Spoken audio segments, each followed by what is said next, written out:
बरतानवी वज़ीर आज़म ऋषि सुनक ने सेक्रेटरी दाखिला सुएला ब्रावमैन को ओहदे से बरतरफ कर दिया है क्योंकि उन्होंने बरतानिया में फ़लस्तीनियों के हक़ में होने वाले मुजाहरों पर तनकीद करते हुए पुलिस के नरम रवैये पर सवालात उठाए थे, जिसके बाद वो खुद तनकीद की जद में आ गई थी और बरतानवी वज़ीर आज़म ऋषि सुनक पर भी दबाव आ गया था, जिस पर उन्होंने सेक्रेटरी दाखिला को बरतरफ कर दिया। ये वाज़ेह रहे कि खुद ऋषि सुनक इसराइल की मुसलसल हिमायत कर रहे हैं और उसकी तमाम कार्रवाइयों के साथ खड़े हैं और इस तनाज़े के आगाज़ के बाद वो खुद इसराइल का दौरा भी कर चुके हैं। इसके अलावा इसराइल के सबसे बड़े इत्तेहादी अमेरिका पर भी दुनिया के साथ साथ अपने अवाम का दबाव बढ़ता जा रहा है। सीज़ फायर के मुतालबात हो रहे हैं। खुद बाइडेन इंतजामिया के अहलकार भी एक पेज पर नहीं हैं, जबकि अरब ममालिक में तैनात अमरीकी सिफारतकार मरासले भेजकर इसराइल से मुतालिक पॉलिसी पर अमरीकी हुकूमत को खबरदार कर रहे हैं। इस जंग के आगाज़ के बाद से अमरीकी सदर जो बाइडेन एक तरफ इसराइली कार्रवाइयों की हिमायत कर रहे हैं और उसे माली और अस्करी मदद भी फराहम कर रहे हैं, लेकिन साथ ही वो ये भी चाहते हैं कि दुनिया के सामने अमन के हवाले से अमरीका का अपना इमेज भी ख़राब ना हो और उसके आलमी असर रसूख पर भी सवाल ना उठे, मगर वो इस हवाले से मुकम्मल नाकाम नज़र आ रहे हैं क्योंकि इसराइल अमरीका की एक भी बात नहीं सुन रहा है। यहाँ तक कि इसराइल ने कुछ रगमालियों की रिहाई के बदले में जंग में 3 दिन के वक्फे की अमरीकी तजवीज़ भी मुस्तरद कर दी है। साथ ही इसराइल अमरीकी मुखालफत के बावजूद गजा पर कब्जे के ऐलान पर भी कायम है।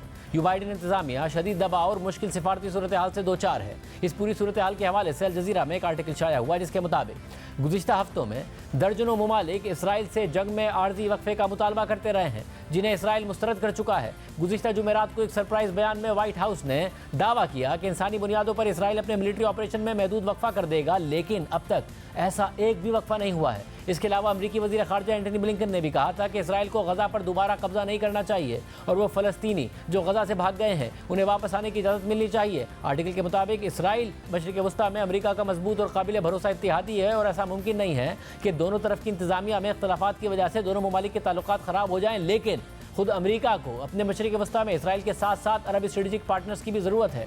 मिडिल ईस्ट के हवाले से पॉलिसीज़ बनाते वक्त अमेरिका को बहुत से फैक्टर्स को देखना पड़ता है, जिनमें खित्ते की सिक्योरिटी और ग्लोबल सिक्योरिटी, ईरान के साथ अमेरिका के ताल्लुकात, तेल और गैस के मामलात, बैनुल-अक़वामी शिपिंग लेन की आज़ादी और सिक्योरिटी और साथ ही रूस और चीन के असर रसूख का मामला शामिल है। और जब अपनी पॉलिसीज़ ऐसे लोगों से तैयार कराई जाती हैं या अमल कराई जाती हैं जिनका ज़ाती तौर पर किसी तरफ झुकाव होता है, तो अक्सर बरसों की मेहनत ज़ाया हो जाती है। ऐसा ही ट्रंप के 4 साला दौर में हुआ था। ट्रंप का मशरिक़ वस्ता से मुतालिक मुशीर उनका अपना 37 साला दामाद था, जिसके मुजव्विज़ा अमन मंसूबे ने फ़लस्तीनियों को गुस्सा दिला दिया था। आर्टिकल के मुताबिक दूसरी जंग अज़ीम के खात्मे के 50 साल तक सियासी वफादारियों की तकसीम अमरीका या सोवियत यूनियन के ज़ेर असर रही। मशरिक़ वस्ता में इसराइल अमरीका के कैंप में था। इसी तरह सऊदी अरब, कुवैत और खलीजी रियासतें भी अमरीका के कैंप में थी, जबकि शाम, मिस्र, इराक और लीबिया सोवियत यूनियन के कैंप का हिस्सा थे। 1978 में मिस्र को मशरिक़ से मगरिब की तरफ वफादारी तब्दील करने के लिए कायल करना और मिस्र का इसराइल के साथ अमन मुआहिदा कराना